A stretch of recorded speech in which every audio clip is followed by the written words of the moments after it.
آج ہم ابتدائی اسلامی تاریخ کی ایک ایسی شخصیت پر بات کریں گے جن کا نام تو بہت سے لوگ جانتے ہیں، لیکن ان کی زندگی کے جو ڈرامائی واقعات ہیں ان سے کم ہی واقف ہیں۔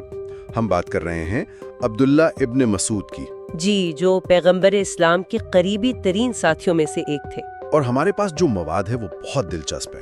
ویکیپیڈیا ہے، سنی اور شیعہ مکاتب فکر کے تجزیے ہیں، اور یہاں تک کہ shiachat.com کے ایک آن لائن فورم کی گرما گرم بحث بھی شامل ہے۔ اور ہمارا مقصد یہی ہے کہ ان تمام ذرائع کو ملا کر سمجھیں کہ عبداللہ ابن مسعود کون تھے۔ مطلب وہ صرف ایک تاریخی شخصیت نہیں ہے، وہ ایک ایسی علامت ہے جن پر آج بھی بحث ہوتی ہے۔ اچھا، ہم دیکھیں گے کہ پیغمبر اسلام سے ان کی وہ جو غیر معمولی قربت تھی، وہ کیسے بعد میں ان کے اور ریاست کے درمیان ایک بڑے تصادم کی وجہ بنی، خاص طور پر قرآن کے نسخے کے معاملے پر۔ جی بالکل، ایک تو قرآن کا ان کا ذاتی نسخہ، اور دوسرا تیسرے خلیفہ حضرت عثمان کے ساتھ ان کے شدید اختلافات۔ تو چلیں پھر شروع سے شروع کرتے ہیں۔ یہ عبداللہ ابن مسعود تھے کون؟ جو مواد ہمارے سامنے ہے اس سے پتہ چلتا ہے کہ وہ اسلام قبول کرنے والے چھٹے شخص تھے۔ جی ہاں، بالکل شروع کے لوگوں میں سے، مطلب السابقون الاولین میں سے۔ بالکل، اور ان کی سب سے بڑی پہچان پیغمبر اسلام سے ان کی شدید قربت تھی۔ ذرائع انہیں صرف ایک صحابی نہیں کہتے بلکہ رازدار بھی کہتے ہیں، ہے نا؟ جی، صاحب السر یعنی رازدار، اور صاحب السواق والنعلین بھی، یعنی پیغمبر کی مسواک اور جوتیاں اٹھانے والے۔ جی، اب ذرا سوچئے، جس شخص کی رسائی پیغمبر کے ذاتی سامان اور ذاتی رازوں تک ہو، اس نے دین کو کتنی گہرائی سے سیکھا ہوگا۔ صحیح۔ اسی لیے پیغمبر نے خود فرمایا تھا کہ جن 4 لوگوں سے قرآن سیکھنا چاہیے ان میں سب سے پہلا نام عبداللہ ابن مسعود کا تھا۔ ان سے جڑا ایک بہت مشہور واقعہ بھی ہے جو ان کے مرتبے کو ظاہر کرتا ہے۔ ان کی ٹانگوں والا واقعہ؟ جی وہی۔ ذرائع بتاتے ہیں کہ ان کی ٹانگیں بہت پتلی تھیں۔ ایک بار وہ کسی درخت پر چڑھے تو کچھ صحابہ ان کی باریک پنڈلیاں دیکھ کر ہنس پڑے۔ اور یہ بات پیغمبر کو ناگوار گزری۔ بالکل، انہوں نے کہا، تم ان کی پتلی ٹانگوں پر ہنس رہے ہو؟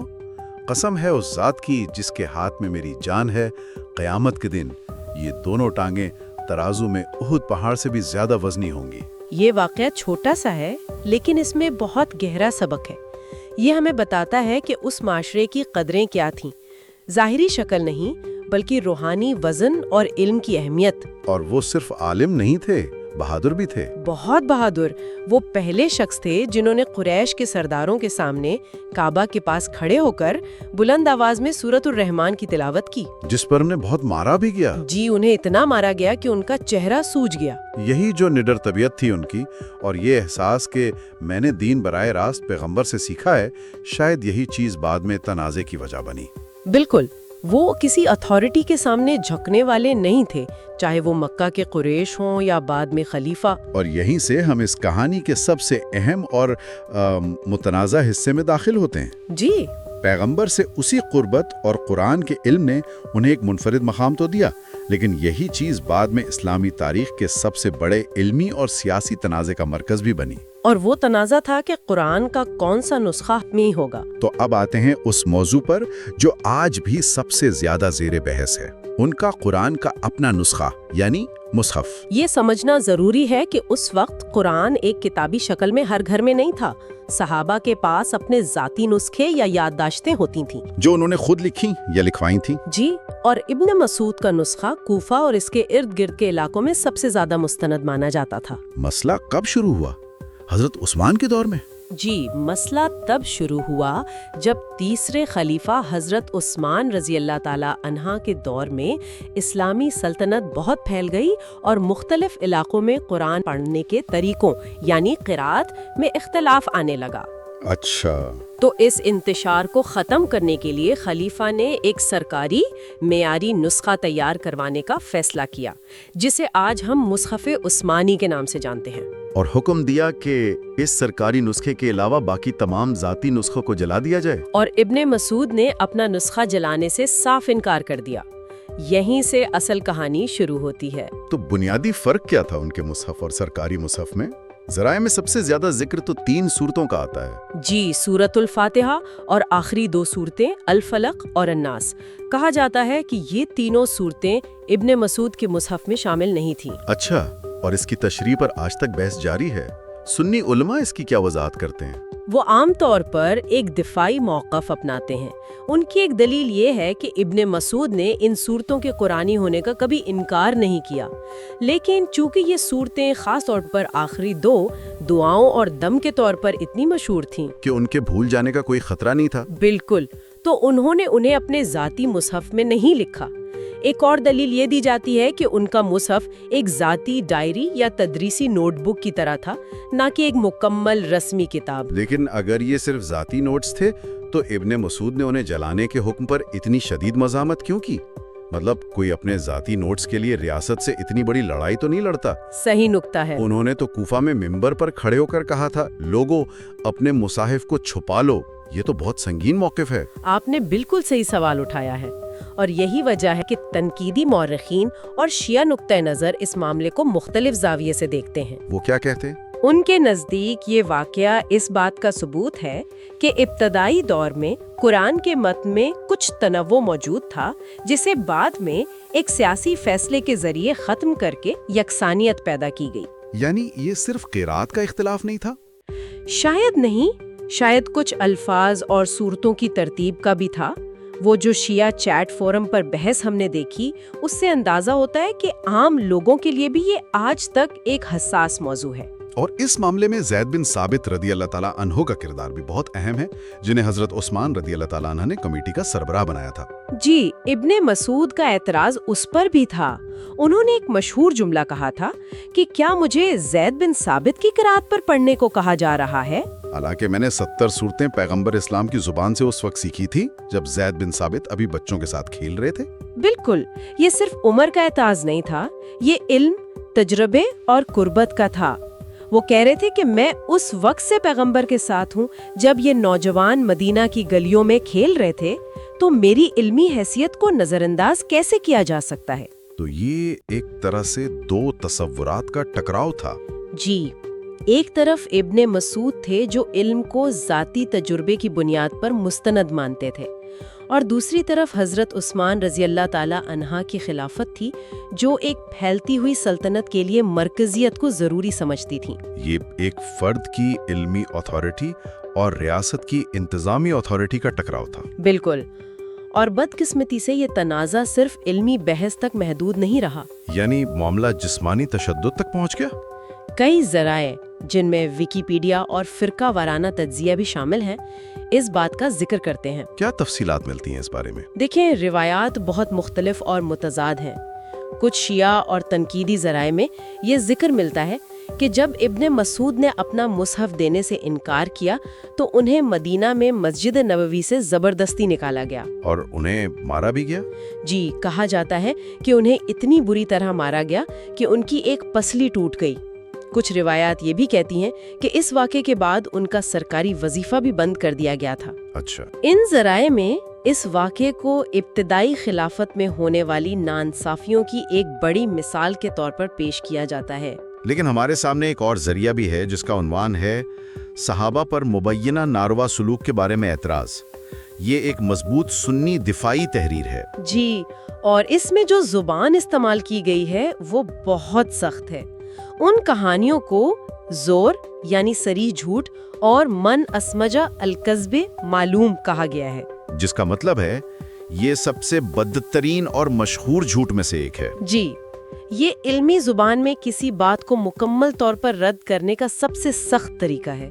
گویا یہ کہنا کہ یہ الزام اتنا مزے کا خیز ہے کہ اس پر بحث بھی نہیں ہو سکتی۔ تو اس دفاعی تحریر کا موقف کیا ہے؟ اس میں 2 بنیادی دلائل ہیں۔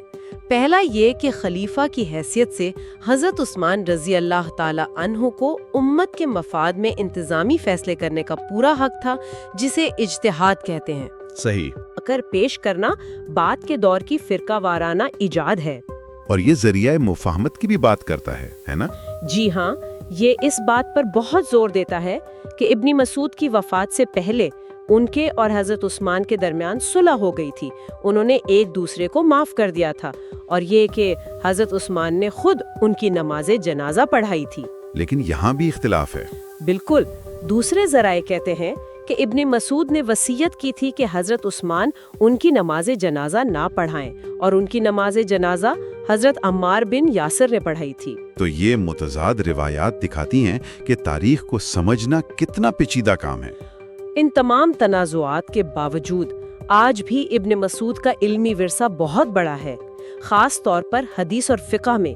جی، ان سے تقریباً 848 روایات منسوب ہیں۔ لیکن یہ سوال پیدا ہوتا ہے کہ حضرت ابو ہریرہ رضی اللہ تعالیٰ عنہ سے ہزاروں روایات ہیں، تو ابن مسعود جیسے جلیل القدر صحابی سے صرف 800 کے قریب کیوں؟ ذرائع اس کی کئی وجوہات بتاتے ہیں۔ پہلی اور سب سے سادہ وجہ تو یہ ہے کہ ابن مسعود کا انتقال حضرت ابو ہریرہ رضی اللہ تعالیٰ عنہ سے بہت پہلے، تقریباً 32 ہجری میں ہو گیا تھا، تو ان کے پاس روایات بیان کرنے کا وقت کم تھا۔ جی۔ دوسری وجہ زیادہ اہم ہے، وہ صرف ایک راوی نہیں تھے، وہ کوفہ میں ایک قاضی، استاد اور فقیہ تھے۔ ان کی توجہ صرف حدیثیں جمع کرنے پر نہیں تھی، بلکہ ان سے قانون اخذ کرنے پر تھی۔ وہ ایک عملی استاد تھے۔ بالکل۔ اور ایک تیسری وجہ کا تعلق حضرت عمر رضی اللہ تعالیٰ عنہ کی پالیسی سے بھی بتایا جاتا ہے۔ اچھا، وہ کیا تھی؟ خلیفہ دوم حضرت عمر رضی اللہ تعالیٰ عنہ اس معاملے میں بہت سخت تھے۔ وہ نہیں چاہتے تھے کہ صحابہ کثرت سے حدیثیں بیان کرتے پھریں، کیونکہ انہیں خدشہ تھا کہ اس سے قرآن کے ساتھ التباس پیدا ہو سکتا ہے۔ صحیح۔ وہ خاص طور پر صحابہ کو دوسرے علاقوں میں بھیجتے وقت ہدایت کرتے تھے کہ لوگوں کو قرآن میں مشغول رکھو اور حدیثیں کم بیان کرو۔ ابن مسعود اسی مکتبہ فکر کے پروردہ تھے۔ اور ان کی فقہ اور روایات کا اثر آج کے اسلامی مکاتب فکر پر کیسا ہے؟ حنفی مکتبہ فکر ان سے بہت زیادہ متاثر نظر آتا ہے۔ جی، اس کی ایک تاریخی وجہ ہے۔ ابن مسعود کو حضرت عمر رضی اللہ تعالیٰ عنہ نے کوفہ کا استاد بنا کر بھیجا تھا۔ کوفہ بعد میں اسلامی علم کا ایک بہت بڑا مرکز بنا، اور امام ابو حنیفہ کی فقہ کی بنیاد اسی کوفی علمی روایت پر ہے۔ تو وہ ایک طرح سے حنفی مکتبہ فکر کے روحانی جد امجد ہیں، کہہ سکتے ہیں، بالکل۔ لیکن شیعہ مکتبہ فکر کا ان کے بارے میں کیا نظریہ ہے؟ وہ بھی ان کا احترام تو کرتے ہیں، لیکن شاید جی، ان کا رویہ زیادہ محتاط اور منتخب ہے۔ وہ عبداللہ ابن مسعود کا بحیثیت ایک بزرگ اور مظلوم صحابی بہت احترام کرتے ہیں، خاص طور پر حضرت عثمان کے ساتھ ان کے تنازع کی وجہ سے۔ لیکن روایات کے معاملے میں وہ انہیں صرف اس وقت قبول کرتے ہیں جب وہ اہل بیت یعنی 12 اماموں کی تعلیمات سے مطابقت رکھتی ہوں۔ اگر ان سے منسوب کوئی ایسی روایت ہو جو پہلے 3 خلفاء کی فضیلت کو ظاہر کرتی ہو تو اسے عام طور پر قبول نہیں کیا جاتا۔ تو اس سے صاف ظاہر ہوتا ہے کہ ہر فرقہ تاریخ کی شخصیات کو اپنی اپنی مذہبی اینک سے دیکھتا ہے۔ بالکل۔ تو اس ساری گفتگو کو سمیٹیں تو ہم کہاں پہنچتے ہیں؟ ہمارے سامنے ایک ایسی شخصیت ہے جن کے تقویٰ اور پیغمبر سے قربت کا کوئی انکار نہیں کرتا۔ لیکن یہی شخصیت قرآن کے متن کی ترتیب اور ابتدائی ریاست میں سیاسی اتھارٹی جیسے بنیادی سوالات کے مرکز میں بھی کھڑی ہے۔ بالکل۔ ذرائع سے یہی پتہ چلتا ہے کہ عبداللہ ابن مسعود ایک پیچیدہ شخصیت ہیں جنہیں مختلف گروہ اپنے اپنے بیانیے کی حمایت کے لیے استعمال کرتے ہیں۔ سنیوں کے لیے وہ فقہ کے ایک عظیم ستون ہیں، شیعوں کے لیے وہ ایک قابل احترام صحابی ہیں جو خلافت کے ظلم کا شکار ہوئے، اور تنقیدی مورخین کے لیے وہ اس پیچیدہ اور انسانی عمل کو سمجھنے کی ایک کھڑکی ہے جس کے ذریعے قرآن کو کتابی شکل دی گئی اور ایک سلطنت کی بنیادیں رکھی گئیں۔ یہ گفتگو ہمارے لیے ایک اہم سوال چھوڑ جاتی ہے۔ ابن مسعود جیسی ایک شخصیت کی کہانی ابتدائی اسلام کی اس سادہ یکساں تصویر کو کس طرح چیلنج کرتی ہے جو ہمیں اکثر بتائی جاتی ہے؟ اور یہ سوال کہ کسی بھی مقدس متن کی اتھارٹی کا انحصار اسے مرتب کرنے والوں کی اتھارٹی پر کس حد تک ہوتا ہے، یہ وہ سوالات ہیں جن پر ہمارے سننے والے خود بھی غور کر سکتے ہیں۔